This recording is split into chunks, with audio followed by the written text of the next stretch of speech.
حضرت مولانا طاری جمیل صاحب کا واقعہ ہے. ایک شخص آیا مجھ سے ملنے کے لیے، خواجہ سرا ہے. میں تو پہلی دفعہ زندگی میں کوئی خواجہ سرا مجھ سے ملا. میں سمجھا کہ پراپر آدمی ہے، اتنی بڑی اس کی داڑھی اور رنگ ماشاءاللہ بڑی مردانہ وجہ.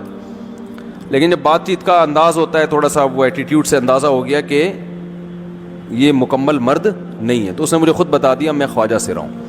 میں نے کہا بھائی ہم سے ملنے کے لیے کیسے آیا آپ، اتنی بڑی داڑھی آپ کی. تو اس نے اپنا جو واقعہ سنایا نا، میں 3 دفعہ وہ واقعہ سناتے ہوئے رویا ہوں. اور جب وہ سنا رہا تھا اس وقت میرے آنکھوں سے آنسو نکل رہے تھے.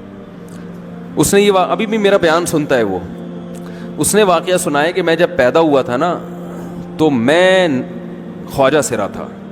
گھر میں ایسا بچہ پیدا ہو جائے والدین کی طرف سے عزت نہیں ملتی. جب 10-12 سال کا ہوا تو نہ بھائی مجھے عزت دے رہا ہے اور نہ میرا والد مجھے عزت دے رہا ہے. میں بھائی کے ساتھ کہتا ہوں مجھے باہر لے کے جاؤ تو وہ کہتے ہیں لوگ میرا مذاق اڑائیں گے تمہیں دیکھ کے. ظاہر ہے اس کی حرکتیں تھوڑی زنانہ لڑکیوں والی حرکتیں ہوتی ہیں. اور والد بھی کہیں محفلوں میں نہیں لے کے جا رہے، ایک مذاق اڑایا جاتا ہے. کہنے ایک دفعہ میں کہیں گزر رہا تھا تو یہ جو ہوتے ہیں نا خواجہ سراؤں کی پوری ایک جماعت تھی، انہوں نے مجھے پہچان لیا، دیکھا اتنا اچھا. اس وقت نہ اس کی داڑھی اور یعنی اس میں خواتین والی ہی علامتیں تھیں زیادہ. تو انہوں نے مجھے کہہ رہے اتنی عزت دی، کھانا کھلایا اور اپنے گرو کے پاس لے کر گئے. اور گرو نے کہا کہ تم ہمارے ایجنٹ بن جاؤ، ہم تمہیں پھر ڈانس ماس کروائیں گے، آدھے تمہارے آدھے ہمارے، جو بھی اس کا سیٹ. کہہ رہے مجھے پہلی دفعہ کہیں عزت ملی. تو لیکن میرے ابا کو پتہ چل گیا تو ابا نے لا کے طبیعت سے کوٹ دیا، ٹھیک ہے نا، کہ دوبارہ ان میں نہیں بیٹھنا. ٹھیک ہے ہم نے توبہ کر لی، بھائی یہ برے لوگ ہیں، ڈانس ماس اچھی چیز نہیں ہے، ٹھیک ہے. تو اب کیا ہوا، کہتے ہیں کہ پھر جو ہے نا کچھ دنوں میں کہیں کسی سے جھگڑا میرا ہوا کسی بات پہ، تو اس نے انتقام لینے کے لیے شکایت لگا دی ابا کو کہ یہ دوبارہ ان کے پاس گیا، حالانکہ وہ جھوٹی شکایت تھی. اب ابا کو لگا کہ یہ صحیح کہہ رہا ہے جس نے شکایت لگائی ہے، کیونکہ شبہ تو تھا نا ابا کو دوبارہ جائے گا. ابا نے پھر مارا. تو کہہ رہے ہیں میں بول رہا ہوں کہ میں نے یہ کام نہیں کیا، میں نہیں جا رہا ان کے پاس، میں نہ ناچ گانا سیکھ رہا ہوں، کچھ بھی نہیں. لیکن ابا نے اس کی باتوں میں آ کے انکوائری نہیں کی ہوگی پوری، وہ سمجھے ہوں گے کہ بھئی ایسا ہی ہے. تو ابا نے پھر کٹائی لگائی. تو اس کے دل میں منفی جذبات پیدا ہو گئے اور یہ گھر سے بھاگ گیا کہ بھئی مجھے ویسے تو عزت نہ یہاں مل رہی ہے اور میں ذلت برداشت بھی کر رہا ہوں تو بھی. کہہ رہے میں وہاں چلا گیا. تو جب میں وہاں گیا ہوں نا خواجہ سراؤں کے ہاں، تو وہی گرو اور ڈانس، اور پھر اس نے مشہور کچھ ایکٹروں کے نام بتائے جن کے ساتھ ہم ڈانس کرتے تھے، اور پیسے آنا شروع ہو گئے، آدھے گرو کی جیب میں آدھے ہماری، اور ہٹو بچوں. لیکن ظاہر ہے یہ کوئی عزت دار راستہ تو نہیں ہے نا.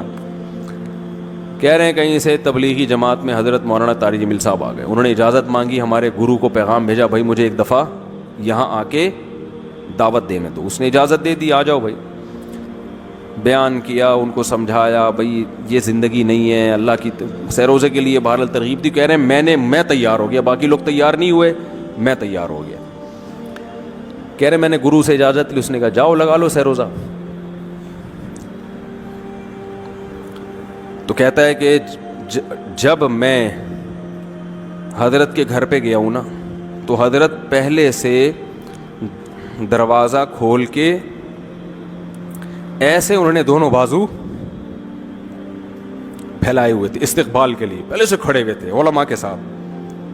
کہتے اتنے مشہور آدمی، اتنی بڑی سیلیبریٹی، اور اتنے بڑے بڑے علماء، ان کی پگڑیاں، ان کے اتنا خوبصورت لباس، جو خود عزت دار لوگ ہیں. کہہ رہے ایسے جو ہے نا میرے استقبال کے لیے دونوں بازو پھیلا کر کھڑے ہوئے ہیں، اور ایسے مجھے بیٹا بنا کے نا اپنے سینے سے لگایا کہ تو میرا بیٹا ہے. کہہ رہے خدا کی قسم مجھے زندگی میں پہلی مرتبہ